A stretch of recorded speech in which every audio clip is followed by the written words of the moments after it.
what's up? It's Roth, and I am here with the cast of Outlander, highly anticipated series.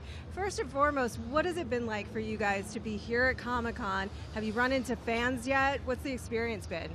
We haven't met any fans at all. I don't know it's where been they so all dull. Where are they? It's really the quietest place I think I've ever been. In your life. Yeah. As you can see behind us, it's just crickets out there. There's nothing going on. It's been really exciting. I think we're all just blown away. We're all kind of a bit overwhelmed, but really excited. Yeah, we've met a lot of people very excited about the show, and we had a premiere last night, and there seemed to be a lot of enthusiasm and some energy for it. So it's absolutely the right place to have a premiere as well. Like a fan event is. It's full of people that just have waited for the show for 20 years. They've got your back. They're excited for it. They want it to work. And it's really interesting because this is some of the things that we've been talking about. I think that fans of the book series will really like it. The book will really like it. But I also think that there might be those people that may have prejudged it even a little bit. And would find that they really like it because this may not be what people quite think it is. Can you talk about that a little bit? Yeah, I hope so. I mean, I think we have an incredible quality of the team behind this. I mean, Ron Moore. I mean, come on. Yeah. What more can you say? Battlestar Galactica that's people. It right You're there. a big fan of Battlestar. I'm a huge fan of Are Battlestar you? Galactica. Up top. What's the best season? never seen it. And obviously we have a great cast. It's a fantastic cast, but we think that we've made a really good show. And I think there are, we've been faithful to the stories, but also brought, a few extras and sort of brought out other elements of it, which I think will surprise the fans, and so hopefully we'll bring it to a wider audience than the one we already have. So, talk a little bit, just for those who don't know, this is a epic romance. It is that, but this is a time travel tale, and it's sort of woman out of time. Talk just a little bit about the story of your characters. Well, it's sort of told from the perspective of my character, Claire Randall, who is a nurse in the Second World War.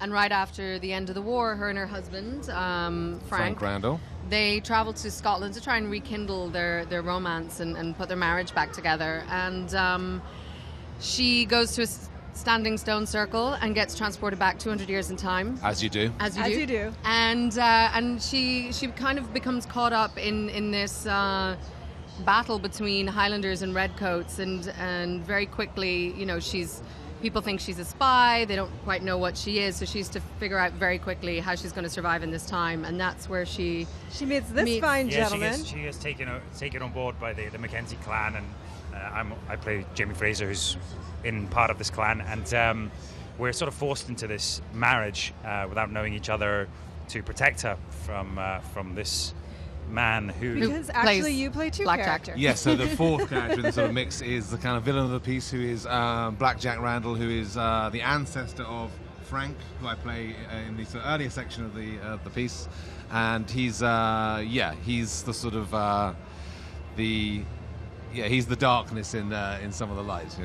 We've been going to our community for questions. I think we do have one for you guys, which is, are you amazed at how big of a fan base that the show has generated? Not just the book, but the show.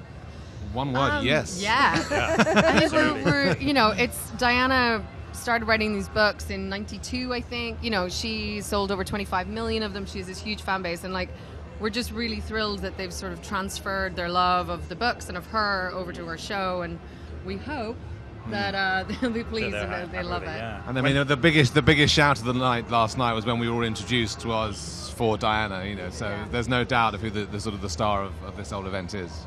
That's wonderful. It's funny because you guys were at TCAs. Mm-hmm. I think last year. It was January. Yeah. Everything's a blur to me at this point. But it was one really interesting moment, and I say this very lightheartedly, but there was this sort of question that became like Spankgate. Oh, I know this, yeah. There was this moment in the book that there's a spanking that happens. Look, this happened in the book.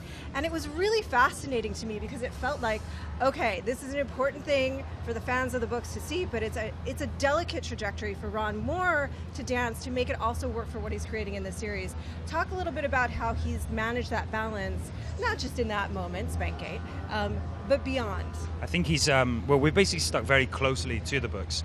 Diana's been involved in every step of the process. But ultimately we're making a TV series, so there has to be some sort of adaptation.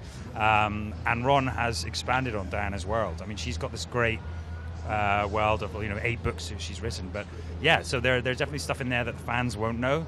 And there are moments like this spanking episode, but there are hundreds of very dark moments, very interesting, very morally abstract moments. And I think, it's challenging and really makes exciting TV. And I think Ron has a track record of taking work and sort of translating it for the screen. I think he's we're in very good hands with him. So.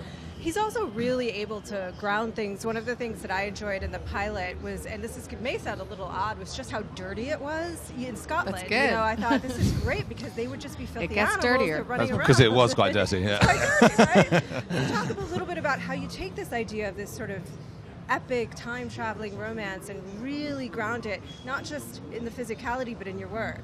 Well, I think it's really important for all of us to make it as real and as authentic as we can. And, yes, there is this sci-fi element, but, Ron, he really wants us to, the audience to believe that this actually happened to this woman. And, for us, it's these are universal themes, being displaced, being isolated. It's things that as a modern woman, as anybody, you can relate to. So being emotionally confused. So I think, constantly it was just taking it right back down to those kind of central emotions and those central themes and just trying to make it as real as possible. Yeah. I think, the basic kind of narrative elements of the story are quite classic. It may have sci-fi elements like the time travel, but it's just an old-fashioned good story, really. Is it a really good yarn? It's a romping yarn. Just the last question I have for you guys, what is the one sort of moment from the book, maybe it's the spanking, I don't know, that you think fans are going to be most looking forward to seeing? Is it the transformation itself? I don't know. I mean, I think there's a few people looking forward to the marriage. Come on. Yeah, I think the wedding is probably, a lot of people are looking forward to that. I felt just watching the first episode, that moment when you go towards the stones and you're about to touch them, there was like people holding their breath because it's like, we know this is when the journey starts. And that's just the first episode. Yeah. Thank you guys so much. Thank you, Roth. Looking forward to seeing Outlander premiere. Thank you so much for being with us today. Thanks. For all things Comic-Con, Outlander, TV, movies, and more, keep it locked right here to IGN.